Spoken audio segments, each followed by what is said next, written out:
सत श्री अकाल ਸਾਰੇ ਹੀ ਦਰਸ਼ਕਾਂ ਦਾ ਸਵਾਗਤ ਹੈ। ਅੱਜ ਦੇ ਇਸ ਬੁਲੇਟਿਨ ਵਿੱਚ ਖਬਰਾਂ ਦੀ ਸ਼ੁਰੂਆਤ ਕਰਾਂਗੇ ਹੈਡਲਾਈਨਸ ਦੇ ਨਾਲ। ਸਭ ਤੋਂ ਪਹਿਲਾਂ ਦੱਸਾਂਗੇ ਕੈਨੇਡਾ ਭਰ ਵਿੱਚ ਕੋਰੋਨਾ ਵਾਇਰਸ ਸੰਬੰਧੀ ਅੰਕੜੇ।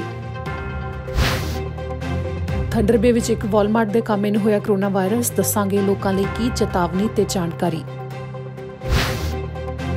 ਯੈਲੋ ਨਾਈਫ ਵਿੱਚ ਹਰ ਹਫਤੇ ਗ੍ਰੀਨ ਬਿਨ ਦਾ ਗਾਰਬੇਜ ਚੁੱਕਣ ਦਾ ਕੰਮ ਜੂਨ 1 ਤੋਂ ਮੁੜ ਹੋਵੇਗਾ ਸ਼ੁਰੂ, ਦੱਸਾਂਗੇ ਹੋਰ ਜਾਣਕਾਰੀ। ਹੁਣ ਓਨਟਾਰੀਓ ਵਿੱਚ ਕਾਰਗਿਲ ਬੀਫ ਪ੍ਰੋਸੈਸਿੰਗ ਪਲਾਂਟ ਵਿੱਚ ਕਾਮਿਆਂ ਨੂੰ ਹੋਇਆ ਕੋਵਿਡ-19।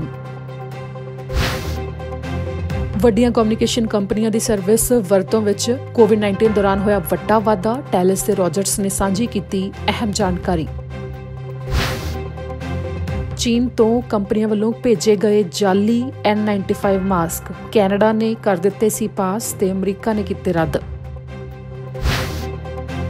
ਕੈਨੇਡਾ ਵਿੱਚ ਜੂਨ 1 ਤੋਂ ਖੁੱਲ੍ਹ ਰਹੀਆਂ ਨੇ ਨੈਸ਼ਨਲ ਪਾਰਕਾਂ, ਕਈ ਹਦਾਇਤਾਂ ਵੀ ਹੋਣਗੀਆਂ ਲਾਗੂ। ਬ੍ਰਿਟਿਸ਼ ਕੋਲੰਬੀਆ ਵਿੱਚ ਮਈ 19 ਤੋਂ ਨਹੀਂ ਸ਼ੁਰੂ ਕਰ ਰਹੇ ਡੈਂਟਿਸਟ ਆਪਣਾ ਕੰਮ, ਦੱਸਾਂਗੇ BC ਡੈਂਟਲ ਐਸੋਸੀਏਸ਼ਨ ਦੇ ਐਲਾਨ ਦੇ ਬਾਰੇ ਜਾਣਕਾਰੀ। ਕੈਨੇਡਾ ਵਾਸੀਆਂ ਨਾਲ ਕੀਤਾ ਗਿਆ ਇੱਕ ਸਰਵੇਖਣ, 85% ਨੂੰ ਲੱਗਦਾ ਹੈ ਕਿ ਕੋਵਿਡ-19 ਸੰਬੰਧੀ ਚੀਨ ਦੀ ਸਰਕਾਰ ਨੇ ਬੋਲੇ ਝੂਠ। ਕੈਨੇਡਾ ਵਿਜ਼ਟਰ ਵੀਜ਼ਾ ਤੇ ਆਏ ਹੁਣ ਜਾ ਸਕਦੇ ਨੇ ਵਾਪਸ ਭਾਰਤ, ਤੇ ਨਾਲ ਹੀ ਭਾਰਤ ਵਿੱਚ ਬੈਠੇ ਕੈਨੇਡਾ ਦੇ PR, ਵਰਕ ਪਰਮਿਟ ਹੋਲਡਰ ਤੇ ਇੰਟਰਨੈਸ਼ਨਲ ਸਟੂਡੈਂਟ ਆ ਸਕਦੇ ਨੇ ਵਾਪਸ ਕੈਨੇਡਾ।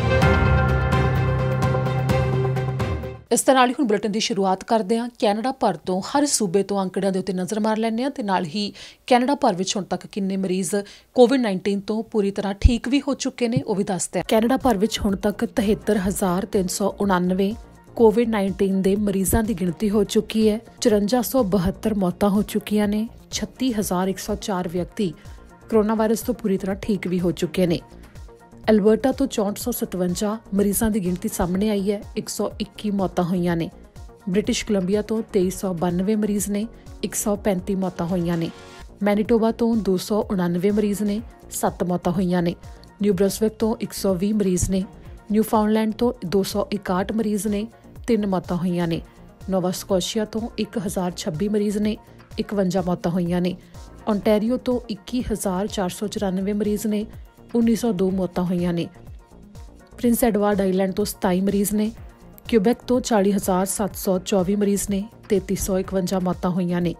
ਸਸਕੈਚੁਅਨ ਤੋਂ 582 ਮਰੀਜ਼ ਨੇ। 6 ਮੌਤਾਂ ਹੋਈਆਂ ਨੇ। ਨਾਰਥ ਵੈਸਟ ਟੈਰੀਟਰੀਜ਼ ਤੋਂ 5 ਮਰੀਜ਼ ਨੇ ਤੇ ਯੂਕੋਨ ਤੋਂ 11 ਮਰੀਜ਼ ਨੇ। ਇੱਥੇ ਜ਼ਿਕਰਯੋਗ ਹੈ ਕਿ ਜੋ ਇਹ ਅੰਕੜੇ ਸਾਹਮਣੇ ਆ ਰਹੇ ਨੇ ਕਿ ਕੈਨੇਡਾ ਭਰ ਵਿੱਚ ਹਰ ਰੋਜ਼ ਦੇ ਆਧਾਰ ਦੇ ਉੱਤੇ ਜਿੰਨੀ ਮਰੀਜ਼ਾਂ ਦੀ ਗਿਣਤੀ ਸਾਹਮਣੇ ਆ ਰਹੀ ਹੈ, ਲਗਭਗ ਉਸ ਦੇ ਨੇੜੇ ਹੀ ਮਰੀਜ਼ ਠੀਕ ਹੋ ਰਹੇ ਨੇ। ਇਹ ਗਿਣਤੀ ਵੀ ਸਾਹਮਣੇ ਆ ਰਹੀ ਹੈ। ਇਹੋ ਵੱਡਾ ਕਾਰਨ ਹੈ ਕਿ ਕੈਨੇਡਾ ਭਰ ਵਿੱਚ ਕੋਵਿਡ-19 ਨਾਲ ਸੰਬੰਧਿਤ ਜਿਹੜੀਆਂ ਹਦਾਇਤਾਂ ਲਾਈਆਂ ਗਈਆਂ ਸਨ, ਕਈ ਬਿਜ਼ਨਸ ਬੰਦ ਕੀਤੇ ਗਏ ਸੀ, ਉਹਨਾਂ ਨੂੰ ਖੋਲ੍ਹਿਆ ਵੀ ਜਾ ਰਿਹਾ ਤੇ ਇਸ ਸੰਬੰਧੀ ਫੈਸਲੇ ਲਏ ਜਾ ਰਹੇ ਨੇ ਤੇ ਕੋਵਿਡ-19 ਦੇ ਨਾਲ ਲੜਦੇ ਹੋਏ ਕਾਮਯਾਬੀ ਮਿਲਣ ਦੀ ਉਮੀਦ ਸੂਬਾ ਸਰਕਾਰਾਂ ਤੇ ਫੈਡਰਲ ਸਰਕਾਰ ਦੇ ਵੱਲੋਂ ਪ੍ਰਗਟਾਈ ਜਾ ਰਹੀ ਹੈ। ਇਸ ਤਰ੍ਹਾਂ ਲਈ ਅਗਲੀ ਅਪਡੇਟ ਹੈ ਕਿ ਥੰਡਰ ਬੇ ਦੇ ਵਿੱਚ ਵਾਲਮਾਰਟ ਦੇ ਅੰਦਰ ਇੱਕ ਹੋਰ ਕਾਮੇ ਨੂੰ ਕੋਰੋਨਾ ਵਾਇਰਸ ਤੋਂ ਮਰੀਜ਼ ਪਾਇਆ ਗਿਆ ਹੈ। ਤੁਹਾਨੂੰ ਅਸੀਂ ਪਹਿਲਾਂ ਵੀ ਦੱਸਿਆ ਸੀ ਕਿ ਥੰਡਰ ਬੇ ਦੇ ਵਿੱਚ ਵਾਲਮਾਰਟ ਦੇ ਇੱਕ ਕਾਮੇ ਨੂੰ ਕੋਰੋਨਾ ਵਾਇਰਸ ਦਾ ਪੀੜਤ ਪਾਇਆ ਗਿਆ ਤੇ ਹੁਣ ਨਵਾਂ ਮਾਮਲਾ ਇਸ ਨਾਲ ਸੰਬੰਧਿਤ ਸਾਹਮਣੇ ਆਇਆ ਹੈ। ਮੈਮੋਰੀਅਲ ਐਵੇਨਿਊ ਦੇ ਉੱਤੇ ਜੋ ਇਹ ਵਾਲਮਾਰਟ ਸਟੋਰ ਹੈ ਉੱਥੇ ਤੋਂ ਇਹ ਮਾਮਲਾ ਸਾਹਮਣੇ ਆਇਆ ਹੈ, ਜਿਸ ਦੇ ਵਿੱਚ ਥੰਡਰ ਬੇ ਡਿਸਟ੍ਰਿਕਟ ਹੈਲਥ ਯੂਨਿਟ ਦੇ ਵੱਲੋਂ ਜਾਣਕਾਰੀ ਦਿੱਤੀ ਜਾ ਰਹੀ ਹੈ ਕਿ ਉਹਨਾਂ ਨੇ ਆਪਣੀ ਵੈਬਸਾਈਟ ਦੇ ਉੱਤੇ ਤੇ ਨਾਲ ਹੀ ਉਹਨਾਂ ਦੇ ਵੱਲੋਂ ਇੱਕ ਫੋਨ ਨੰਬਰ ਜਾਰੀ ਕੀਤਾ ਗਿਆ। ਵੈਬਸਾਈਟ ਦੇ ਉੱਤੇ ਵੀ ਤੁਸੀਂ ਦੇਖ ਸਕਦੇ ਹੋ ਤੇ ਸੋਸ਼ਲ ਮੀਡੀਆ ਪੇਜਿਸ ਦੇ ਉੱਤੇ ਵੀ, ਜਿਸ ਦੇ ਵਿੱਚ ਸਾਰੀ ਜਾਣਕਾਰੀ ਉਹ ਦਿੰਦੇ ਨੇ ਕਿ ਕੋਰੋਨਾ ਵਾਇਰਸ ਦੇ ਨਾਲ ਮਿਲ ਕੇ ਕਿਹੜੇ ਹਾਲਾਤ ਨੇ ਇਸ ਵਕਤ, ਕਿਵੇਂ ਉਸ ਨਾਲ ਨਜਿੱਠਿਆ ਜਾ ਰਿਹਾ ਹੈ ਤੇ ਨਾਲ ਹੀ ਜੋ ਨਵੇਂ ਮਾਮਲੇ ਸਾਹਮਣੇ ਆਉਂਦੇ ਨੇ ਉਸ ਦੇ ਵਿੱਚ ਖਾਸ ਤੌਰ ਦੇ ਉੱਤੇ ਕਿਹੜੇ ਕੰਮਾਂ ਤੋਂ, ਇਸ ਬਾਰੇ ਜਾਣਕਾਰੀ ਦਿੱਤੀ ਗਈ ਹੈ ਕਿ ਥੰਡਰ ਬੇ ਦੇ ਵਾਲਮਾਰਟ ਸਟੋਰ ਦੇ ਵਿੱਚ ਉਹ ਕੰਮ ਸਵੇਰੇ 7 ਵਜੇ ਤੋਂ ਦੁਪਹਿਰ 3:30 ਵਜੇ ਤੱਕ ਅਪ੍ਰੈਲ 23 ਨੂੰ ਸੀ ਤੇ ਸਵੇਰੇ 7 ਵਜੇ ਤੋਂ ਦੁਪਹਿਰ ਦੇ 3:30 ਵਜੇ ਤੱਕ ਅਪ੍ਰੈਲ 26 ਨੂੰ ਮੌਜੂਦ ਸੀ। ਇਹਨਾਂ ਤਰੀਕਾਂ ਤੇ ਇਸ ਸਮੇਂ ਥੰਡਰ ਬੇ 'ਚ ਮੈਮੋਰੀਅਲ ਐਵੇਨਿਊ ਦੇ ਉੱਤੇ ਇਸ ਵਾਲਮਾਰਟ ਸਟੋਰ 'ਚ ਜਿਹੜਾ ਵੀ ਗਿਆ ਹੋਵੇ ਉਸ ਨੂੰ ਕਿਹਾ ਗਿਆ ਹੈ ਕਿ ਉਹ ਸੈਲਫ ਆਈਸੋਲੇਟ ਖੁਦ ਨੂੰ ਕਰ ਲਵੇ ਤੇ ਨਾਲ ਹੀ ਕਿਸੇ ਦੇ ਵੀ ਸੰਪਰਕ ਵਿੱਚ ਨਾ ਆਵੇ ਤੇ 14 ਦਿਨ ਤੋਂ ਦਰਮਿਆਨ ਹੀ ਸਮੇਂ ਦੇ ਦੇਖਿਆ ਜਾਵੇ ਕਿ ਕਿਤੇ ਉਹ ਕੋਵਿਡ-19 ਦਾ ਸ਼ਿਕਾਰ ਤਾਂ ਨਹੀਂ ਹੋ ਗਿਆ। ਇਸ ਨਾਲ ਹੀ ਅਗਲੀ ਖਬਰ ਦੇ ਵੱਲ ਰੁਖ ਕਰਦੇ ਹਾਂ। ਅਗਲੀ ਖਬਰ ਹੈ ਯੈਲੋ ਨਾਈਫ ਨਿਵਾਸੀਆਂ ਵਾਸਤੇ। ਜਿਵੇਂ ਕਿ ਸਿਟੀਜ਼ ਦੇ ਵੱਲੋਂ ਵੱਖੋ ਵੱਖਰੀਆਂ ਸਹੂਲਤਾਂ ਦਿੱਤੀਆਂ ਜਾਂਦੀਆਂ ਨੇ, ਕੋਵਿਡ-19 ਦੇ ਕਾਰਨ ਉਹਨਾਂ ਸਹੂਲਤਾਂ ਦੇ ਵਿੱਚ ਕਿਤੇ ਨਾ ਕਿਤੇ ਕਟੌਤੀ ਕੀਤੀ ਗਈ ਸੀ। ਕੁਝ ਇਸੇ ਤਰ੍ਹਾਂ ਯੈਲੋ ਨਾਈਫ ਦੇ ਵਿੱਚ ਵੀ ਆਰਗੈਨਿਕ ਗਾਰਬੇਜ ਚੱਕਣ ਦੇ ਵਾਸਤੇ ਕੋਵਿਡ-19 ਦੇ ਕਰਕੇ ਫਿਲਹਾਲ ਦੇ ਲਈ ਇਨਕਾਰ ਕੀਤਾ ਹੋਇਆ ਸੀ, ਪਰ ਹੁਣ ਸਿਟੀ ਨੇ ਐਲਾਨ ਕੀਤਾ ਹੈ। ਮੇਅਰ ਦੇ ਵੱਲੋਂ ਜਾਣਕਾਰੀ ਦਿੱਤੀ ਗਈ ਹੈ ਕਿ ਯੈਲੋ ਨਾਈਫ ਵਿੱਚ 1 ਜੂਨ ਤੋਂ ਗ੍ਰੀਨ ਬਿਨ ਨੇ ਜੋ ਉਹਨਾਂ ਦਾ ਗਾਰਬੇਜ ਚੁੱਕਣਾ ਸਿਟੀ ਵੱਲੋਂ ਸ਼ੁਰੂ ਕਰ ਦਿੱਤਾ ਜਾਵੇਗਾ ਹਰ ਹਫਤੇ। ਤੇ ਹਰ ਹਫਤੇ ਜਦੋਂ ਗਾਰਬੇਜ ਚੁੱਕਿਆ ਜਾਵੇਗਾ ਤੇ ਇਸ ਸੰਬੰਧੀ ਪੂਰੀ ਜਾਣਕਾਰੀ ਸਿਟੀ ਦੀ ਵੈਬਸਾਈਟ ਦੇ ਉੱਤੇ ਲਈ ਜਾ ਸਕਦੀ ਹੈ। ਤੇ ਇਸ ਨਾਲ ਹੀ ਸਿਟੀ ਦੇ ਵੱਲੋਂ ਕੋਵਿਡ-19 ਦੇ ਕਾਰਨ ਜਿਹੜੀਆਂ ਸਹੂਲਤਾਂ ਫਿਲਹਾਲ ਲਈ ਬੰਦ ਕਰ ਦਿੱਤੀਆਂ ਗਈਆਂ ਸਨ ਤੇ ਇਸ ਦੇ ਵਿੱਚ ਜਾਂ ਬਦਲਾਅ ਕੀਤੇ ਗਏ ਸੀ, ਉਸ ਦੇ ਵਿੱਚ ਹੁਣ ਜਦੋਂ ਹਾਲਾਤ ਠੀਕ ਹੋ ਰਹੇ ਨੇ ਤਾਂ ਹੋਰ ਬਦਲਾਅ ਕੀਤੇ ਜਾ ਰਹੇ ਨੇ, ਜਿਸ ਦੇ ਵਾਸਤੇ ਮੇਅਰ ਨੇ ਕਿਹਾ ਕਿ ਸਮੇਂ-ਸਮੇਂ ਦੇ ਉੱਤੇ ਵੈਬਸਾਈਟ ਦੇ ਉੱਤੇ ਜਾ ਕੇ ਵੀ ਜਾਣਕਾਰੀ ਲਈ ਜਾ ਸਕਦੀ ਹੈ ਤੇ ਆਨਲਾਈਨ ਪਲੇਟਫਾਰਮਸ ਦੇ ਉੱਤੇ ਇਸ ਸੰਬੰਧੀ ਯੈਲੋ ਨਾਈਫ ਸਿਟੀ ਦੇ ਵੱਲੋਂ ਜਾਣਕਾਰੀ ਦਿੱਤੀ ਜਾ ਰਹੀ ਹੈ। ਅਗਲੀ ਖਬਰ ਹੈ ਓਨਟਾਰੀਓ ਤੋਂ। ਉੱਥੇ ਵੀ ਕਾਰਗਿਲ ਕੰਪਨੀ ਦੇ ਵਿੱਚ 3 ਕਾਮਿਆਂ ਨੂੰ ਕਰੋਨਾ ਵਾਇਰਸ ਹੋਣ ਦੇ ਬਾਰੇ ਪੁਸ਼ਟੀ ਕੀਤੀ ਗਈ। ਕਾਮਿਆਂ ਦੀ ਯੂਨੀਅਨ ਦੇ ਵੱਲੋਂ ਜਾਣਕਾਰੀ ਦਿੱਤੀ ਗਈ ਹੈ ਮੀਡੀਆ ਨੂੰ, ਜਿਨ੍ਹਾਂ ਦੇ ਵੱਲੋਂ ਦੱਸਿਆ ਗਿਆ ਹੈ ਕਿ ਕੰਪਨੀ ਨੇ ਉਹਨਾਂ ਨੂੰ ਇਸ ਹਫਤੇ ਦੀ ਸ਼ੁਰੂਆਤ ਦੇ ਵਿੱਚ ਜਾਣਕਾਰੀ ਦੇ ਦਿੱਤੀ ਸੀ। ਆਖਰੀ ਮਾਮਲਾ 10 ਮਈ ਤੱਕ ਸਾਹਮਣੇ ਆਇਆ। 3 ਮਾਮਲੇ ਹੁਣ ਤੱਕ ਸਾਹਮਣੇ ਆਏ ਨੇ, ਜਿਸ ਨੂੰ ਲੈ ਕੇ ਉਹਨਾਂ ਦੇ ਸੰਪਰਕ ਵਿੱਚ ਜਿਹੜੇ ਵਿਅਕਤੀ ਨੇ ਉਹਨਾਂ ਨੂੰ 14 ਦਿਨ ਵਾਸਤੇ ਵੱਖਰੇ ਤੌਰ ਦੇ ਉੱਤੇ ਰਹਿਣ ਦੇ ਲਈ ਕਹਿ ਦਿੱਤਾ ਗਿਆ ਹੈ। ਇੱਥੇ ਵੀ ਕਿਹਾ ਗਿਆ ਹੈ ਕਿ ਉਹਨਾਂ ਦੀ ਹਾਲਤ ਗੰਭੀਰ ਨਹੀਂ ਸੀ ਜਿਹੜੇ ਮਾਮਲੇ ਸਾਹਮਣੇ ਆਏ ਨੇ, ਤੇ ਨਾਲ ਹੀ ਉਹ ਠੀਕ ਵੀ ਹੋ ਗਏ ਨੇ ਇਸ ਸੰਬੰਧੀ, ਤੇ ਹੁਣ ਕਰੋਨਾ ਵਾਇਰਸ ਸੰਬੰਧੀ ਉਹਨਾਂ ਦਾ ਟੈਸਟ ਨੈਗੇਟਿਵ ਵੀ ਆ ਗਿਆ ਹੈ। ਪਰ ਇਲਾਜ ਉਹਨਾਂ ਦਾ ਜੋ ਹੁਣ ਚੱਲ ਰਿਹਾ ਸੀ ਤੇ ਇਸ ਦੇ ਨਾਲ ਹੀ ਮੰਨਿਆ ਜਾ ਰਿਹਾ ਹੈ ਕਿ ਕੰਪਨੀ ਦੇ ਵਿੱਚ ਹੋਰ ਵਿਅਕਤੀਆਂ ਨੂੰ ਵੀ ਕਰੋਨਾ ਵਾਇਰਸ ਹੋਇਆ ਹੋ ਸਕਦਾ ਹੈ, ਜਿਸ ਦੇ ਬਾਰੇ ਆਉਂਦੇ ਦਿਨਾਂ ਦੇ ਵਿੱਚ ਹੀ ਪਤਾ ਲੱਗ ਸਕਦਾ ਹੈ, ਕਿਉਂਕਿ ਜੋ ਕੰਪਨੀ ਦੇ ਵਿੱਚ ਕਾਮੇ ਇਕੱਠੇ ਕੰਮ ਕਰਦੇ ਨੇ ਤਾਂ ਇਸ ਦੇ ਨਾਲ ਹੀ ਯੂਨੀਅਨ ਦੇ ਵੱਲੋਂ ਵੀ ਚਿੰਤਾ ਦਾ ਪ੍ਰਗਟਾਵਾ ਕੀਤਾ ਗਿਆ ਹੈ ਕਿ ਯੂਨੀਅਨ ਸਮੇਂ-ਸਮੇਂ ਦੇ ਉੱਤੇ ਇਸ ਨੂੰ ਲੈ ਕੇ ਆਵਾਜ਼ ਚੁੱਕਦੀ ਰਹਿੰਦੀ ਹੈ ਕਿ ਕਾਮਿਆਂ ਦੀ ਸੁਰੱਖਿਆ ਦੇ ਉੱਤੇ ਕਿਸ ਤਰ੍ਹਾਂ ਦਾ ਧਿਆਨ ਰੱਖਿਆ ਜਾ ਰਿਹਾ ਤੇ ਕੀ ਉਪਰਾਲੇ ਕੀਤੇ ਜਾ ਰਹੇ ਨੇ, ਜਿਸ ਨੂੰ ਲੈ ਕੇ ਕੰਪਨੀ ਦੇ ਵੱਲੋਂ ਵੀ ਜਾਣਕਾਰੀ ਦਿੱਤੀ ਗਈ ਹੈ। ਤੇ ਹੈਲਥ ਵਿਭਾਗ ਦੇ ਵੱਲੋਂ ਕਿਹਾ ਗਿਆ ਹੈ ਕਿ ਉਹਨਾਂ ਨੇ ਜਿਹੜੇ ਵੀ ਇਹਨਾਂ ਵਿਅਕਤੀਆਂ ਦੇ ਸੰਪਰਕ ਵਿੱਚ ਵਿਅਕਤੀ ਆਏ ਨੇ ਉਹਨਾਂ ਨੂੰ ਵੱਖਰੇ ਤੌਰ ਤੇ ਰਹਿਣ ਲਈ ਕਹਿ ਦਿੱਤਾ ਹੈ ਤੇ ਕੰਪਨੀ ਦੇ ਵਿੱਚ ਹਦਾਇਤਾਂ ਨੂੰ ਹੋਰ ਸਖਤ ਕਰ ਦਿੱਤਾ ਗਿਆ ਹੈ, ਜਿੱਥੇ ਕਿ ਬ੍ਰੇਕ ਟਾਈਮਸ ਦੇ ਵਿੱਚ ਵੀ ਤੇ ਹੋਰ ਕਈ ਚੀਜ਼ਾਂ ਦੇ ਵਿੱਚ ਬਦਲਾਅ ਕਰ ਦਿੱਤੇ ਗਏ ਨੇ ਤਾਂ ਕਿ ਲੋਕ ਜਿਹੜੇ ਵੀ ਕਾਮੇ ਉੱਥੇ ਕੰਮ ਕਰ ਰਹੇ ਨੇ ਇੱਕ ਦੂਜੇ ਦੇ ਸੰਪਰਕ ਵਿੱਚ ਨਾ ਆਉਣ, ਇੱਕ ਦੂਜੇ ਦੇ ਨੇੜੇ ਨਾ ਆਉਣ। ਇਸ ਦੇ ਨਾਲ ਹੀ ਅੱਜ ਕੈਨੇਡਾ ਭਰ ਵਿੱਚ ਨੈਸ਼ਨਲ ਪਾਰਕਸ ਨੂੰ ਖੋਲ੍ਹਣ ਦੇ ਬਾਰੇ ਐਲਾਨ ਕੀਤਾ ਗਿਆ। 1 ਜੂਨ ਤੋਂ ਨੈਸ਼ਨਲ ਪਾਰਕਸ ਨੂੰ ਖੋਲ੍ਹ ਦਿੱਤਾ ਜਾਵੇਗਾ। ਕੈਨੇਡਾ ਭਰ ਵਿੱਚ ਨੈਸ਼ਨਲ ਪਾਰਕਸ ਨੂੰ ਖੋਲ੍ਹਣ ਦੇ ਵਾਸਤੇ ਵੀ ਐਲਾਨ ਕੀਤਾ ਗਿਆ ਹੈ, ਜਿਸ ਸੰਬੰਧੀ ਐਨਵਾਇਰਨਮੈਂਟ ਮਿਨਿਸਟਰ ਜੋਨਾਥਨ ਵਿਲਕਿੰਸਨ ਦੇ ਵੱਲੋਂ ਜਾਣਕਾਰੀ ਦਿੱਤੀ ਗਈ ਕਿ ਨੈਸ਼ਨਲ ਪਾਰਕਸ ਦੇ ਕੰਮ ਨੂੰ ਜੂਨ ਦੇ ਵਿੱਚ ਸ਼ੁਰੂ ਕਰ ਦਿੱਤਾ ਜਾਵੇਗਾ। 1 ਜੂਨ ਤੋਂ ਨੈਸ਼ਨਲ ਪਾਰਕਸ, ਹਿਸਟੋਰਿਕ ਸਾਈਟਸ ਤੇ ਵਾਟਰਵੇਜ਼ ਤੇ ਨਾਲ ਹੀ ਨੈਸ਼ਨਲ ਮੈਰੀਨ ਕੰਜ਼ਰਵੇਸ਼ਨ ਏਰੀਆਜ਼ ਨੂੰ ਖੋਲ੍ਹਣ ਦੇ ਬਾਰੇ ਗੱਲ ਕੀਤੀ ਗਈ ਹੈ। ਇਸ ਸੰਬੰਧੀ ਜਾਣਕਾਰੀ ਦਿੰਦੇ ਹੋਏ ਇਹ ਵੀ ਕਿਹਾ ਗਿਆ ਹੈ ਕਿ ਪਾਰਕਸ ਦੇ ਵਿੱਚ ਕੈਂਪਿੰਗ ਨੂੰ ਹਜੇ ਸ਼ੁਰੂ ਨਹੀਂ ਕੀਤਾ ਜਾ ਸਕਦਾ, ਜਿਸ ਨੂੰ ਕਿ ਘੱਟੋ-ਘੱਟ ਜੂਨ 21 ਤੱਕ ਤਾਂ ਬਿਲਕੁਲ ਵੀ ਸ਼ੁਰੂ ਨਹੀਂ ਕੀਤਾ ਜਾ ਸਕਦਾ। ਇਸ ਦੌਰਾਨ ਫੈਡਰਲ ਸਰਕਾਰ ਦੇ ਵੱਲੋਂ ਹੋਰ ਜਾਣਕਾਰੀ ਜਲਦ ਜਾਰੀ ਕੀਤੀ ਜਾਵੇਗੀ। ਜ਼ਿਕਰਯੋਗ ਹੈ 1 ਮਹੀਨੇ ਤੋਂ ਵੱਧ ਦਾ ਸਮਾਂ ਹੋ ਗਿਆ ਨੈਸ਼ਨਲ ਪਾਰਕਸ ਇਸ ਮੌਕੇ ਬੰਦ ਪਈਆਂ ਸਨ ਤੇ ਵੱਖੋ-ਵੱਖਰੇ ਸੂਬਿਆਂ ਦੇ ਵੱਲੋਂ ਸੂਬਾਈ ਪਾਰਕਾਂ ਨੂੰ ਵੀ ਅੱਜ ਤੋਂ ਖੋਲ੍ਹਿਆ ਗਿਆ ਹੈ। ਐਲਬਰਟਾ ਦੇ ਵਿੱਚ ਵੀ ਕੁਝ ਚੀਜ਼ਾਂ ਖੋਲ੍ਹੀਆਂ ਗਈਆਂ ਨੇ ਤੇ ਬ੍ਰਿਟਿਸ਼ ਕੋਲੰਬੀਆ ਦੇ ਵਿੱਚ ਵੀ, ਤੇ ਵੱਖੋ-ਵੱਖਰੇ ਹੋਰ ਸੂਬੇ ਇਸ ਦੇ ਉੱਤੇ ਫੈਸਲੇ ਲੈ ਰਹੇ ਨੇ। ਪ੍ਰਧਾਨ ਮੰਤਰੀ ਜਸਟਿਨ ਟਰੂਡੋ ਨੇ ਕਿਹਾ ਕਿ ਮਈ ਦੇ ਵਿੱਚ ਆਉਣ ਵਾਲਾ ਇਹ ਵਾਲਾ ਲੌਂਗ ਵੀਕਐਂਡ ਬੇਸ਼ੱਕ ਲੋਕਾਂ ਦੇ ਲਈ ਕਾਫੀ ਜ਼ਿਆਦਾ ਵੱਖਰਾ ਹੋਵੇਗਾ, ਪਰ ਇਸ ਦੌਰਾਨ ਸਰਕਾਰ ਦੀ ਕੋਸ਼ਿਸ਼ ਹੈ ਕਿ ਜ਼ਿੰਦਗੀ ਨੂੰ ਮੁੜ ਤੋਂ ਛੇਤੀ ਲੀਹ ਤੇ ਲਿਆਂਦਾ ਜਾ ਸਕੇ। ਪ੍ਰਧਾਨ ਮੰਤਰੀ ਜਸਟਿਨ ਟਰੂਡੋ ਨੇ ਵੀ ਇਸ ਦੇ ਬਾਰੇ ਜਾਣਕਾਰੀ ਦਿੱਤੀ ਹੈ, ਪਰ ਉੱਧਰ ਬ੍ਰਿਟਿਸ਼ ਕੋਲੰਬੀਆ ਸਰਕਾਰ ਦੇ ਵੱਲੋਂ ਜੋ ਐਲਾਨ ਕੀਤਾ ਗਿਆ ਸੀ ਉਸ ਮੁਤਾਬਕ ਅੱਜ ਜੋ ਸੂਬਾਈ ਪਾਰਕਾਂ ਹੈ ਉਹਨਾਂ ਨੂੰ ਖੋਲ੍ਹ ਦਿੱਤਾ ਗਿਆ ਸੀ। ਸਾਰੀਆਂ ਨਹੀਂ ਸੀ ਖੋਲ੍ਹੀਆਂ ਗਈਆਂ, ਪਰ ਕੁਝ ਨੂੰ ਖੋਲ੍ਹ ਦਿੱਤਾ ਗਿਆ ਸੀ। ਤੇ ਇਸੇ ਦੌਰਾਨ ਬ੍ਰਿਟਿਸ਼ ਕੋਲੰਬੀਆ ਵਿੱਚ ਹੁਣ ਤੱਕ ਕਿਹਾ ਜਾ ਰਿਹਾ ਸੀ ਕਿ ਮਈ 19 ਤੋਂ ਡੈਂਟਿਸਟ ਨੇ ਜੋ ਉਹ ਵੀ ਆਪਣਾ ਕੰਮ ਸ਼ੁਰੂ ਕਰ ਦੇਣਗੇ, ਪਰ ਬ੍ਰਿਟਿਸ਼ ਕੋਲੰਬੀਆ ਦੀ ਡੈਂਟਿਸਟ ਐਸੋਸੀਏਸ਼ਨ ਨੇ ਕਿਹਾ ਕਿ ਜਦੋਂ ਤੱਕ ਸੁਰੱਖਿਆ ਨੂੰ ਲੈ ਕੇ ਪੂਰੀ ਤਰ੍ਹਾਂ ਇੰਤਜ਼ਾਮ ਨਹੀਂ ਕਰ ਲਏ ਜਾਂਦੇ ਉਦੋਂ ਤੱਕ ਕੰਮ ਨਹੀਂ ਸ਼ੁਰੂ ਕੀਤਾ ਜਾਵੇਗਾ। ਯਾਨੀ ਕਿ ਹੁਣ ਪੁਸ਼ਟੀ ਨਹੀਂ ਹੈ ਕਿ 19 ਮਈ ਨੂੰ ਡੈਂਟਿਸਟ ਆਪਣਾ ਕੰਮ ਸ਼ੁਰੂ ਕਰ ਹੀ ਸਕਦੇ ਨੇ, ਯਾਨੀ ਕਿ 19 ਮਈ ਤੋਂ ਇਹ ਕੰਮ ਸ਼ੁਰੂ ਨਹੀਂ ਵੀ ਹੋ ਸਕਦਾ। ਇਸ ਸੰਬੰਧੀ ਜਦੋਂ ਪ੍ਰੀਮੀਅਰ ਜੌਨ ਹੌਰਗਨ ਦੇ ਵੱਲੋਂ ਜਾਣਕਾਰੀ ਦਿੱਤੀ ਗਈ ਸੀ ਉਹਨਾਂ ਨੇ ਵੀ ਇਹੋ ਕਿਹਾ ਸੀ, ਤੇ ਨਾਲ ਹੀ ਸਿਹਤ ਅਧਿਕਾਰੀ ਬੋਨੀ ਹੈਨਰੀ ਦੇ ਵੱਲੋਂ ਵੀ ਜਦ ਵੀ ਜਾਣਕਾਰੀ ਦਿੱਤੀ ਗਈ ਹੈ ਇਹੋ ਕਿਹਾ ਜਾਂਦਾ ਕਿ ਇਹ ਸਾਰੇ ਕੰਮ ਉਦੋਂ ਹੀ ਸ਼ੁਰੂ ਕੀਤੇ ਜਾਣਗੇ ਜਦੋਂ ਸੁਰੱਖਿਆ ਨੂੰ ਲੈ ਕੇ ਸਥਾਈ ਬਣਾ ਲਿਆ ਜਾਵੇਗਾ ਕਿ ਕਿਸੇ ਦੇ ਵੀ ਖਤਰਾ ਨਹੀਂ ਹੈ ਤੇ ਵੱਖਰੇ ਤੌਰ ਦੇ ਉੱਤੇ ਰੱਖਣ ਵਾਸਤੇ ਜਾਂ ਡਾਕਟਰਾਂ ਦੀ ਸੁਰੱਖਿਆ ਵਾਸਤੇ ਇੰਤਜ਼ਾਮ ਨੇ ਉਹ ਕਰ ਲਏ ਗਏ ਨੇ। ਪਰ ਜਦੋਂ ਤੱਕ ਪੂਰੇ ਇੰਤਜ਼ਾਮ ਨਹੀਂ ਕੀਤੇ ਜਾਂਦੇ, BC ਡੈਂਟਿਸਟ ਐਸੋਸੀਏਸ਼ਨ ਨੇ ਕਿਹਾ ਕਿ ਉਹਨਾਂ ਦੇ ਵੱਲੋਂ ਕੰਮ ਨਹੀਂ ਹਜੇ ਸ਼ੁਰੂ ਕੀਤਾ ਜਾ ਸਕਦਾ। ਤੇ ਉਹਦੇ ਟ੍ਰਾਂਜ਼ਿਟ ਕਾਮਿਆਂ ਦੇ ਬਾਰੇ ਵੀ ਜਾਣਕਾਰੀ ਸਾਹਮਣੇ ਆ ਰਹੀ ਹੈ ਕਿ ਜਿਵੇਂ ਦੱਸਿਆ ਗਿਆ 1 ਜੂਨ ਤੋਂ ਬੱਸਾਂ ਦੇ ਕਿਰਾਏ ਲੈਣੇ ਵੀ ਸ਼ੁਰੂ ਕੀਤੇ ਜਾ ਰਹੇ ਨੇ। ਉਸੇ ਨੂੰ ਲੈ ਕੇ ਬੱਸਾਂ ਦੇ ਵਿੱਚ ਇਸ ਸਮੇਂ ਪ੍ਰਕਿਰਿਆ ਜਾਰੀ ਹੈ। ਡਰਾਈਵਰਸ ਦੇ ਵਾਸਤੇ ਵੱਖਰੇ ਕੈਬਿਨ ਬਣਾਏ ਜਾ ਰਹੇ ਨੇ। ਡਰਾਈਵਰਸ ਦੀ ਸੁਰੱਖਿਆ ਨੂੰ ਲੈ ਕੇ ਜੋ ਵਿਸ਼ੇਸ਼ ਕਦਮ ਚੁੱਕੇ ਜਾਣੇ ਨੇ ਉਸ ਦੇ ਉੱਤੇ ਕੰਮ ਕੀਤਾ ਜਾ ਰਿਹਾ ਹੈ। ਵਾਰੋ ਵਾਰੀ ਬੱਸਾਂ ਦੇ ਵਿੱਚ ਕੈਬਿਨ ਬਣਾਉਣ ਦਾ ਕੰਮ ਲਗਾਤਾਰ ਜਾਰੀ ਹੈ ਤੇ ਉਦੋਂ ਤੱਕ ਕਿਰਾਇਆ ਲੈਣਾ ਸ਼ੁਰੂ ਕੀਤਾ ਜਾਵੇਗਾ ਜਦੋਂ ਤੱਕ ਸਾਰੀਆਂ ਬੱਸਾਂ ਦੇ ਵਿੱਚ ਕੈਬਿਨ ਬਣ ਜਾਣਗੇ, ਜਿਸ ਦਾ ਟੀਚਾ 1 ਜੂਨ ਤੱਕ ਦਾ ਰੱਖਿਆ ਗਿਆ ਹੈ ਤੇ ਉਦੋਂ ਤੱਕ ਇਹ ਕੰਮ ਚੱਲੇਗਾ। ਪਰ ਫਿਲਹਾਲ ਜਿਹੜੇ 1 ਜੂਨ ਤੱਕ ਦਿਨ ਨੇ ਉਦੋਂ ਦਾ ਕਿਰਾਇਆ ਮੁਫਤ ਦੇ ਵਿੱਚ ਹੀ ਹੈ, ਬੱਸਾਂ ਦਾ ਕਿਰਾਇਆ ਨਹੀਂ ਲਿਆ ਜਾ ਰਿਹਾ। ਪਰ 1 ਜੂਨ ਤੋਂ ਕਿਰਾਇਆ ਲੈਣਾ ਸ਼ੁਰੂ ਕਰ ਦਿੱਤਾ ਜਾਵੇਗਾ। BC ਟ੍ਰਾਂਜ਼ਿਟ ਨੇ ਇਸ ਦੇ ਉੱਤੇ ਅਪਡੇਟ ਸਾਂਝੀ ਕੀਤੀ ਹੈ। ਅਗਲੀ ਖਬਰ ਇੱਕ ਸਰਵੇਖਣ ਦੇ ਬਾਰੇ ਹੈ। ਜਦੋਂ ਤੋਂ COVID-19 ਨਾਲ ਸੰਬੰਧਿਤ ਮਾਮਲੇ ਸਾਹਮਣੇ ਆਉਣੇ ਸ਼ੁਰੂ ਹੋਏ, ਉਦੋਂ ਤੋਂ ਹੀ ਇਲਜ਼ਾਮ ਵੀ ਲਾਏ ਗਏ ਕਿ ਚੀਨ ਦੇ ਵੱਲੋਂ ਇਸ ਸੰਬੰਧੀ ਸਹੀ ਜਾਣਕਾਰੀ ਨੂੰ ਲੁਕੋਇਆ ਗਿਆ। ਤਾਂ ਇਸ ਦੇ ਉੱਤੇ ਕੈਨੇਡੀਅਨ ਕੀ ਸੋਚਦੇ ਨੇ, ਇਸੇ ਦੇ ਉੱਤੇ ਸਰਵੇਖਣ ਹੋਇਆ ਜਿਸ ਦੇ ਵਿੱਚ 85% ਕੈਨੇਡੀਅਨਸ ਨੂੰ ਇਹ ਲੱਗਦਾ ਹੈ ਕਿ ਚੀਨ ਸਰਕਾਰ ਨੇ ਇਸ ਦੇ ਬਾਰੇ ਝੂਠ ਬੋਲਿਆ। ਐਂਗਸ ਰੀਡ ਇੰਸਟੀਟਿਊਸ਼ਨ ਦੇ ਵੱਲੋਂ ਇੱਕ ਨਵਾਂ ਸਰਵੇਖਣ ਸਾਹਮਣੇ ਆਇਆ ਜਿਸ ਦੇ ਵਿੱਚ ਇਹ ਪਤਾ ਕਰਨ ਦੀ ਕੋਸ਼ਿਸ਼ ਕੀਤੀ ਗਈ ਸੀ ਕਿ ਕੈਨੇਡੀਅਨ ਕੀ ਸੋਚਦੇ ਨੇ ਕਿ ਚਾਈਨੀਜ਼ ਸਰਕਾਰ ਨੇ COVID-19 ਨੂੰ ਲੈ ਕੇ ਸੱਚ ਬੋਲਿਆ ਜਾਂ ਨਹੀਂ। ਇਸ ਸੰਬੰਧੀ 85% ਕੈਨੇਡੀਅਨਸ ਦੇ ਵੱਲੋਂ ਇਹ ਮੰਨਿਆ ਜਾਣਾ ਕਿ ਚਾਈਨੀਜ਼ ਸਰਕਾਰ ਨੇ ਪਾਰਦਰਸ਼ਤਾ ਤੇ ਇਮਾਨਦਾਰੀ ਦੇ ਵੱਲ ਧਿਆਨ ਨਹੀਂ ਦਿੱਤਾ।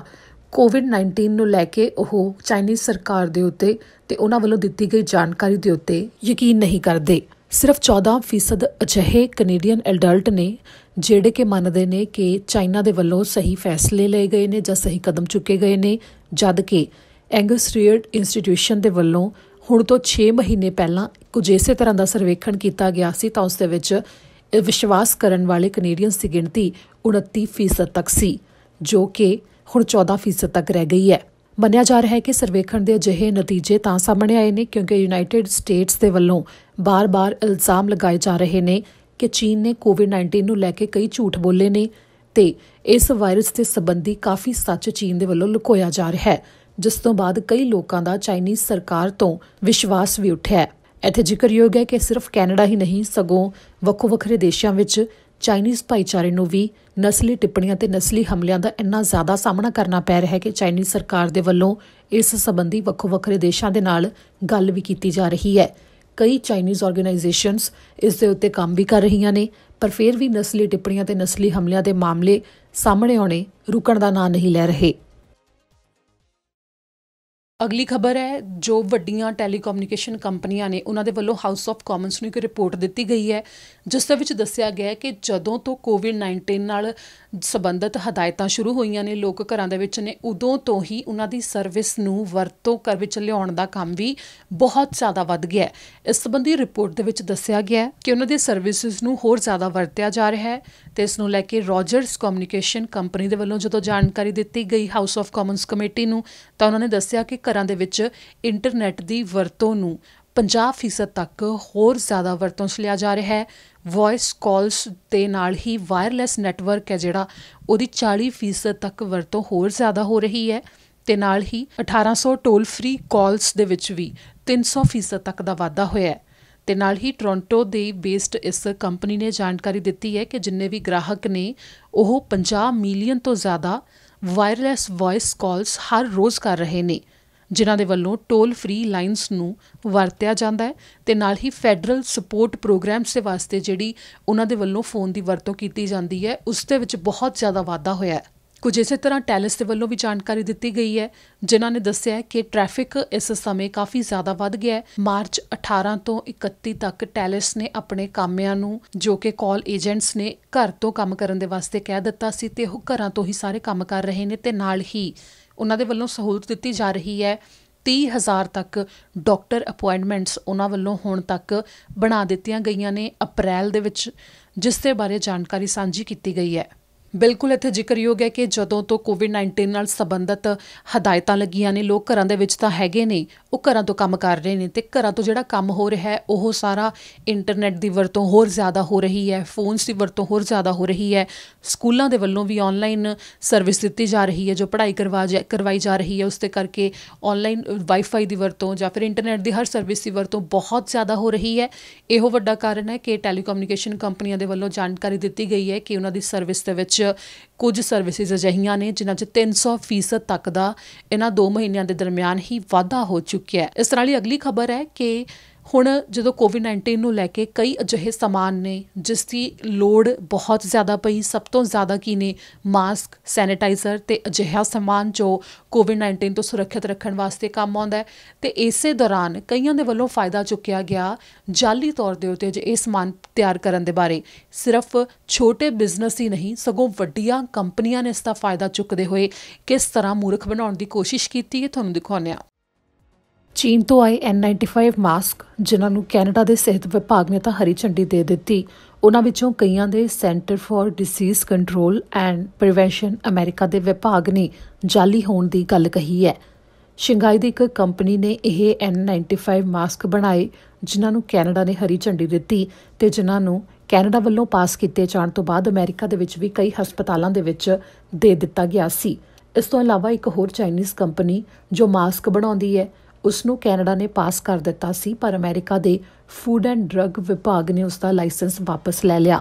65 ਚਾਈਨੀਜ਼ ਕੰਪਨੀਆਂ ਨੇ ਜਿਨ੍ਹਾਂ ਨੂੰ ਪਾਸ ਕੀਤਾ ਗਿਆ ਤੇ ਇਹਨਾਂ ਵਿੱਚ Guangdong golden leaves technology development corporation company ਹੈ ਜਿਸ ਦਾ ਅਮਰੀਕਾ ਵਿੱਚ ਵਿਭਾਗ ਨੇ ਲਾਇਸੈਂਸ ਰੱਦ ਕੀਤਾ ਹੈ। CBC ਵੱਲੋਂ ਛਾਪੀ ਗਈ ਇੱਕ ਰਿਪੋਰਟ ਮੁਤਾਬਕ ਕੈਨੇਡਾ ਦੇ ਪਬਲਿਕ ਸਰਵਿਸ ਵਿਭਾਗ ਨੇ ਕਿਹਾ ਕਿ ਇਸ ਚਾਈਨੀਜ਼ ਕੰਪਨੀ ਨੂੰ ਕੈਨੇਡਾ ਨੇ ਲਾਇਸੈਂਸ ਦਿੱਤਾ ਸੀ, ਪਰ ਉਹਨਾਂ ਦਾ ਸਮਾਨ ਅਜੇ ਸਿਹਤ ਕਾਮਿਆਂ ਨੂੰ ਕੈਨੇਡਾ ਵਿੱਚ ਵੰਡਿਆ ਨਹੀਂ ਗਿਆ।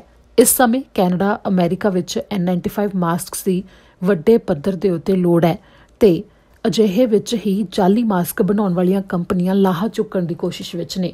ਅਮਰੀਕਾ ਦੇ ਹਸਪਤਾਲਾਂ ਵਿੱਚ ਭੇਜਣ ਦੇ ਲਈ ਜਿੰਨੇ ਵੀ ਮਾਸਕ ਪਾਸ ਕੀਤੇ ਜਾਂਦੇ ਨੇ ਉਹਨਾਂ ਦੀ ਟੈਸਟਿੰਗ ਹੋ ਕੇ ਸਰਟੀਫਿਕੇਸ਼ਨ ਹੁੰਦੀ ਹੈ ਜਿਸ ਦਾ TC ਨੰਬਰ ਦਿੱਤਾ ਜਾਂਦਾ ਹੈ national institute for occupational safety and health ਵੱਲੋਂ, ਜਿਸ ਦੇ ਲਈ ਚੇਤਾਵਨੀ ਦਿੱਤੀ ਗਈ ਹੈ ਕਿ ਇੱਕ ਕੰਪਨੀ ਨੂੰ ਦਿੱਤਾ ਗਿਆ ਨੰਬਰ ਕਈ ਚਾਈਨੀਜ਼ ਕੰਪਨੀਆਂ ਵੱਲੋਂ ਵਰਤਿਆ ਗਿਆ ਹੈ ਤਾਂ ਕਿ ਉਹ ਅਮਰੀਕਾ ਦੀ ਮਾਰਕੀਟ ਵਿੱਚ ਆਪਣਾ ਸਮਾਨ ਵੇਚ ਸਕਣ। ਇਸ ਦੌਰਾਨ ਸਰਕਾਰਾਂ ਵੱਲੋਂ ਕਿਹਾ ਜਾ ਰਿਹਾ ਹੈ ਕਿ ਕੋਵਿਡ-19 ਦੇ ਦੌਰਾਨ ਜਿਹੜੇ ਹਾਲਾਤ ਬਣੇ ਹੋਏ ਨੇ, ਅਜਿਹੇ ਮੌਕੇ ਜਿਹੜੇ ਵੀ ਵਿਅਕਤੀ ਇਸ ਦਾ ਫਾਇਦਾ ਚੁੱਕ ਰਹੇ ਨੇ ਬਾਅਦ ਵਿੱਚ ਉਹਨਾਂ ਨੂੰ ਇਸ ਦਾ ਜ਼ਿਆਦਾ ਵੱਡਾ ਭੁਗਤਾਨ ਕਰਨਾ ਪੈ ਸਕਦਾ ਹੈ।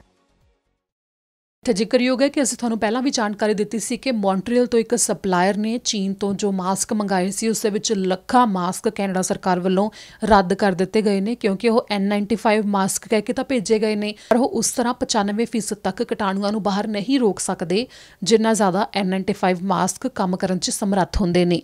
ਤੇ ਇਸੇ ਨੂੰ ਲੈ ਕੇ ਹੁਣ ਸ਼ੱਕ ਪ੍ਰਗਟਾਇਆ ਜਾ ਰਿਹਾ ਹੈ ਜਿਸ ਦੇ ਉੱਤੇ ਜਾਂਚ ਹੋਰ ਜ਼ਿਆਦਾ ਵੱਡੇ ਪੱਧਰ ਦੇ ਉੱਤੇ ਕੀਤੀ ਵੀ ਜਾ ਰਹੀ ਹੈ। ਇਸ ਤਰ੍ਹਾਂ ਦੀ ਅਗਲੀ ਖਬਰ ਦੇ ਵੱਲ ਰੁਖ ਕਰਦੇ ਹਾਂ। ਕਈ ਸਵਾਲ ਇਸ ਮੌਕੇ ਸਾਹਮਣੇ ਆਏ ਨੇ ਕਿ ਜਿਹੜੇ PR ਨੇ ਕੀ ਉਹ ਆ ਸਕਦੇ ਨੇ ਇੰਟਰਨੈਸ਼ਨਲ ਸਟੂਡੈਂਟ ਤੇ ਵਰਕ ਪਰਮਿਟ ਵਾਲੇ। ਹੁਣ ਤੱਕ ਕੈਨੇਡਾ ਦੇ ਵੱਲੋਂ ਆਪਣੇ ਨਾਗਰਿਕਾਂ ਨੂੰ ਬੁਲਾਉਣ ਦੇ ਵਾਸਤੇ ਜੋ ਇੰਤਜ਼ਾਮ ਕੀਤੇ ਗਏ ਨੇ ਉਹ ਸਿਰਫ ਜੋ ਸਿਟੀਜ਼ਨ ਨੇ ਉਹਨਾਂ ਦੇ ਵਾਸਤੇ ਕੀਤੇ ਗਏ ਸੀ, ਪਰ ਇੰਡੀਆ ਤੋਂ ਹੁਣ ਫਲਾਈਟਸ ਆ ਰਹੀਆਂ ਨੇ ਏਅਰ ਇੰਡੀਆ ਦੀਆਂ ਜਿਸ ਦੇ ਵਿੱਚ ਉਹ ਸਾਰੇ ਆ ਸਕਦੇ ਨੇ ਜਿਨ੍ਹਾਂ ਨੂੰ ਕੈਨੇਡਾ ਵਿੱਚ ਆਉਣ ਦੀ ਇਸ ਸਮੇਂ ਇਜਾਜ਼ਤ ਹੈਗੀ ਹੈ। ਯਾਨੀ ਕਿ PR ਨੇ ਜਿਹੜੇ ਉਹ ਵੀ ਆ ਸਕਦੇ ਨੇ, ਇੰਟਰਨੈਸ਼ਨਲ ਸਟੂਡੈਂਟ ਜਿਨ੍ਹਾਂ ਕੋਲ ਪਹਿਲਾਂ ਤੋਂ ਸਟੱਡੀ ਪਰਮਿਟ ਮੌਜੂਦ ਹੈ ਉਹ ਆ ਸਕਦੇ ਨੇ, ਇਸ ਦੇ ਨਾਲ ਹੀ ਜਿਹੜੇ ਵਰਕ ਪਰਮਿਟ 'ਤੇ ਨੇ ਕੈਨੇਡਾ ਦੇ ਵਿੱਚ ਉਹ ਵੀ ਆ ਸਕਦੇ ਨੇ। ਏਅਰ ਇੰਡੀਆ ਦੀ ਵੈਬਸਾਈਟ ਦੇ ਉੱਤੇ ਜਾ ਕੇ ਤੁਸੀਂ ਆਨਲਾਈਨ ਆਪਣੇ ਲਈ ਸੀਟਾਂ ਬੁੱਕ ਕਰਵਾ ਸਕਦੇ ਹੋ। ਜੋ ਉਹਨਾਂ ਦੇ ਵੱਲੋਂ ਜਹਾਜ਼ ਭੇਜੇ ਜਾ ਰਹੇ ਨੇ ਕੈਨੇਡਾ, ਵੈਨਕੂਵਰ ਵੀ ਭੇਜੇ ਜਾ ਰਹੇ ਨੇ ਤੇ ਟੋਰਾਂਟੋ ਵੀ, ਕਿਉਂਕਿ ਇਹ ਉਹ ਜਹਾਜ਼ ਨੇ ਜਿਹੜੇ ਵਾਪਸ ਭਾਰਤੀਆਂ ਨੂੰ ਕੈਨੇਡਾ ਤੋਂ ਤੇ ਹੋਰ ਅਮਰੀਕਾ ਦੇ ਵਿੱਚ ਜਿਹੜੇ ਭੇਜੇ ਜਾ ਰਹੇ ਨੇ ਹੋਰ ਦੇਸ਼ਾਂ 'ਚ ਭੇਜੇ ਜਾ ਰਹੇ ਨੇ ਵਾਪਸ ਲੈ ਕੇ ਜਾਣਗੇ। ਇਸ ਦੇ ਨਾਲ ਹੀ ਜਾਣਕਾਰੀ ਇਹ ਉਹਨਾਂ ਵਾਸਤੇ ਵੀ ਹੈ ਜਿਹੜੇ ਵਿਜ਼ਿਟਰ ਵੀਜ਼ਾ ਦੇ ਉੱਤੇ ਆਏ ਹੋਏ ਨੇ ਕੈਨੇਡਾ ਵਿੱਚ ਅਮਰੀਕਾ ਵਿੱਚ। ਉਹ ਤੁਸੀਂ ਕੌਂਸੂਲੇਟ ਜਨਰਲ ਨਾਲ ਉਹਨਾਂ ਦੀ ਵੈਬਸਾਈਟ ਦੇ ਉੱਤੇ ਜਾ ਕੇ ਸੰਪਰਕ ਕਰੋ। ਉਹਨਾਂ ਦੇ ਵੱਲੋਂ ਬੁਕਿੰਗਸ ਕੀਤੀਆਂ ਜਾ ਰਹੀਆਂ ਨੇ। ਜਿੰਨੇ ਵੀ ਵਿਜ਼ਿਟਰ ਵੀਜ਼ਾ ਦੇ ਉੱਤੇ ਇੱਥੇ ਆਏ ਹੋਏ ਨੇ ਉਹਨਾਂ ਨੂੰ ਵਾਪਸ ਭਾਰਤ ਲਿਜਾਣ ਦਾ ਵਸੀਲਾ ਕੀਤਾ ਜਾ ਰਿਹਾ ਹੈ ਜਿਸ ਦੇ ਵਾਸਤੇ ਏਅਰ ਇੰਡੀਆ ਦੀਆਂ ਫਲਾਈਟਸ ਨੇ ਜੋ ਉਹ ਇੰਡੀਆ ਤੋਂ ਕੈਨੇਡਾ ਵੀ ਆ ਰਹੀਆਂ ਨੇ ਤੇ ਕੈਨੇਡਾ ਤੋਂ ਵੀ ਇੰਡੀਆ ਵਾਪਸ ਜਾਣਗੀਆਂ, ਜਿਸ ਸੰਬੰਧੀ ਤਰੀਕਾਂ ਦਾ ਐਲਾਨ ਤੇ ਨਾਲ ਹੀ ਸੀਟਾਂ ਨੂੰ ਬੁੱਕ ਕਰਨ ਦੇ ਬਾਰੇ ਇਸ ਸਮੇਂ ਜਾਣਕਾਰੀ ਦਿੱਤੀ ਜਾ ਰਹੀ ਹੈ ਤੇ ਇਸ ਲਈ ਤੁਸੀਂ ਸੀਟਾਂ ਬੁੱਕ ਉੱਥੇ ਕਰਵਾ ਸਕਦੇ ਹੋ। ਇਸ ਨਾਲ ਹੀ ਬ੍ਰਿਟਿਸ਼ ਕੋਲੰਬੀਆ ਵਿੱਚ ਅੱਜ ਜਿਹੜੀਆਂ ਸਹੂਲਤਾਂ ਨੂੰ ਖੋਲ੍ਹਣ ਦਾ ਐਲਾਨ ਕੀਤਾ ਗਿਆ ਸੀ ਉਸ ਸੰਬੰਧੀ MLA ਜਿੰਨੀ ਸਿਮਸ ਦੇ ਵੱਲੋਂ ਗੱਲਬਾਤ ਵੀ ਕੀਤੀ ਗਈ ਸੀ TV ਪੰਜਾਬ ਦੇ ਉੱਤੇ। ਮੁੱਖ ਗੱਲਾਂ ਜੋ ਕੀਤੀਆਂ ਗਈਆਂ ਤੁਹਾਨੂੰ ਸੁਣਾਉਂਦੇ ਹਾਂ। ਬ੍ਰਿਟਿਸ਼ ਕੋਲੰਬੀਆ ਵਿੱਚ ਅੱਜ ਤੋਂ ਪਾਰਕਾਂ ਖੋਲ੍ਹ ਦਿੱਤੀਆਂ ਗਈਆਂ ਨੇ ਤੇ ਨਾਲ ਹੀ ਸੂਬੇ ਵਿੱਚ ਹੋਰ ਕੀ ਫੈਸਲੇ ਲਏ ਜਾ ਰਹੇ ਨੇ, ਇਸੇ ਸੰਬੰਧੀ MLA ਜਿੰਨੀ ਸਿਮਸ ਦੇ ਵੱਲੋਂ TV ਪੰਜਾਬ ਤੇ ਖਾਸ ਗੱਲਬਾਤ ਕੀਤੀ ਗਈ। ਇਸ ਦੌਰਾਨ ਉਹਨਾਂ ਦੇ ਵੱਲੋਂ ਦੱਸਿਆ ਗਿਆ ਕਿ ਕਿਸ ਤਰ੍ਹਾਂ ਬ੍ਰਿਟਿਸ਼ ਕੋਲੰਬੀਆ ਸਰਕਾਰ ਦੇ ਵੱਲੋਂ ਰਣਨੀਤੀ ਬਣਾਈ ਜਾ ਰਹੀ ਹੈ ਕਿ ਅੱਗੇ ਵੀ COVID-19 ਦੇ ਹਾਲਾਤ ਨਾਲ ਨਜਿੱਠਣ ਵਾਸਤੇ ਕਿਸ ਤਰ੍ਹਾਂ ਵੱਡੇ ਫੈਸਲੇ ਲੈਣੇ ਨੇ। ਤੇ ਫਿਰ ਅੱਜ ਜੋ BC ਪਾਰਕਸ ਦੇ ਵੱਲੋਂ ਕੁਝ ਪਾਰਕਾਂ ਨੂੰ ਖੋਲ੍ਹਣ ਦਾ ਐਲਾਨ ਕੀਤਾ ਗਿਆ ਤੇ ਇਸ ਨਾਲ ਹੀ ਹੋਰ ਅੱਗੇ ਜੋ ਫੇਸਿਸ ਦੇ ਵਿੱਚ ਬ੍ਰਿਟਿਸ਼ ਕੋਲੰਬੀਆ ਸਰਕਾਰ ਦੇ ਵੱਲੋਂ ਫੈਸਲੇ ਲਏ ਜਾ ਰਹੇ ਨੇ ਉਹਦੇ ਬਾਰੇ ਦੱਸ ਦਿਓ। Thank you very much. ਤੇ ਸਭ ਤੋਂ ਪਹਿਲਾਂ ਮੈਂ ਸਾਰਿਆਂ ਨੂੰ ਬਹੁਤ ਵਧਾਈਆਂ ਦਿੰਦੀ ਹਾਂ ਕਿਉਂਕਿ ਪਿਛਲੇ 2 ਮਹੀਨਿਆਂ ਦੇ ਵਿੱਚ ਜਦੋਂ ਸਾਡੀ ਕੋਵਿਡ ਪੈਂਡੇਮਿਕ ਚੱਲ ਰਹੀ ਆ ਲੋਕਾਂ ਨੇ ਬਹੁਤ ਪਰਹੇਜ਼ ਕੀਤਾ ਤੇ ਇਸ ਕਰਕੇ ਜਿਹੜੇ ਸਾਡੇ ਇੱਥੇ ਨੰਬਰ ਹਸਪਤਾਲ 'ਚ ਜਾਂ ICU ਵਿੱਚ ਬਹੁਤ ਘੱਟ ਗਏ ਆ। ਇਹ ਸਾਰੇ ਲੋਕਾਂ ਦੀ ਹੀ ਮਿਹਨਤ ਹੈਗੀ ਆ ਤੇ ਕਰਕੇ ਵੀ ਆਪਾਂ ਕਾਫੀ ਮਿਹਨਤ ਕੀਤੀ ਆ, ਆਪਣਾ ਗ੍ਰਾਫ ਵੀ ਥੱਲੇ ਚੱਲ ਗਿਆ ਆ।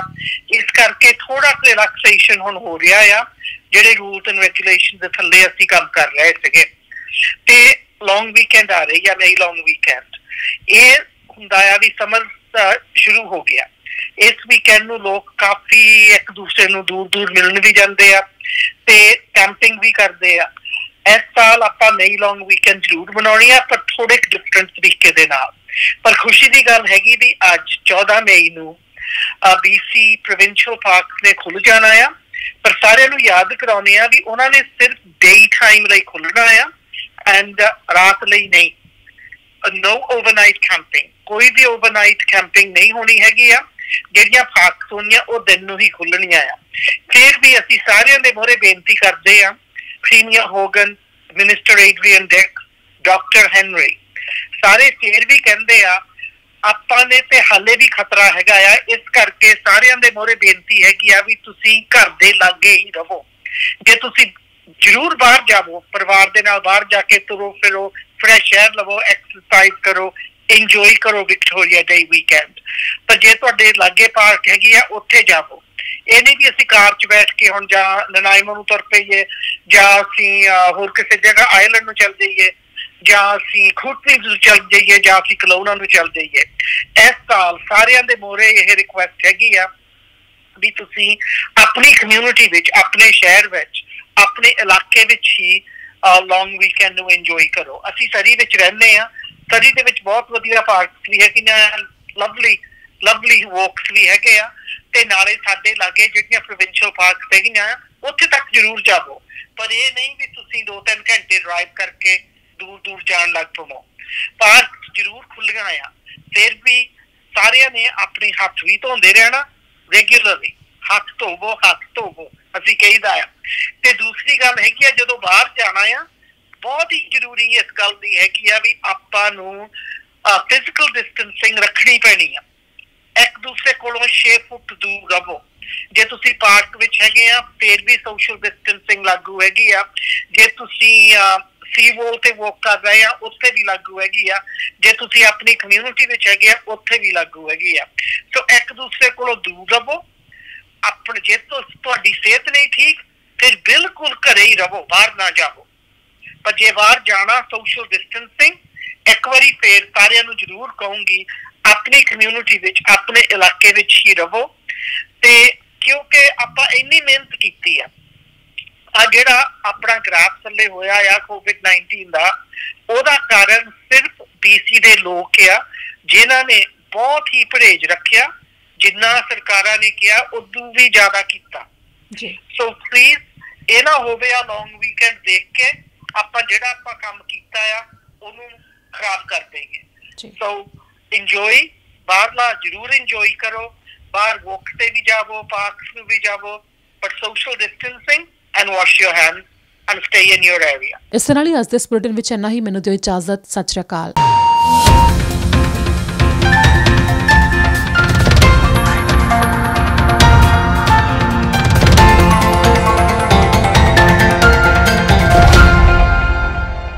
ਸਤਿ ਸ਼੍ਰੀ ਅਕਾਲ ਜੀ, ਮੈਂ ਨਿਰਮਲ ਮਾਨ ਊੜਾ ਟੈਕਸ ਸੈਟਲਮੈਂਟ ਤੋਂ। ਇਹ ਤੁਸੀਂ ਵੀਡੀਓ ਦੇਖ ਰਹੇ ਸੀ TV ਪੰਜਾਬ ਦੇ ਉੱਤੇ। ਇਹੋ ਜਿਹੇ ਹੋਰ ਜਾਣਕਾਰੀ ਭਰਪੂਰ ਵੀਡੀਓ ਦੇਖਣ ਵਾਸਤੇ TV ਪੰਜਾਬ ਦੇ ਚੈਨਲ ਨੂੰ ਸਬਸਕ੍ਰਾਈਬ ਕਰੋ ਤੇ ਨਾਲ ਹੇਠ ਦਿੱਤੇ ਹੋਏ ਬੈਲ ਆਈਕਨ ਦੇ ਬਟਨ ਦਬਾਓ। ਸਤਿ ਸ਼੍ਰੀ ਅਕਾਲ।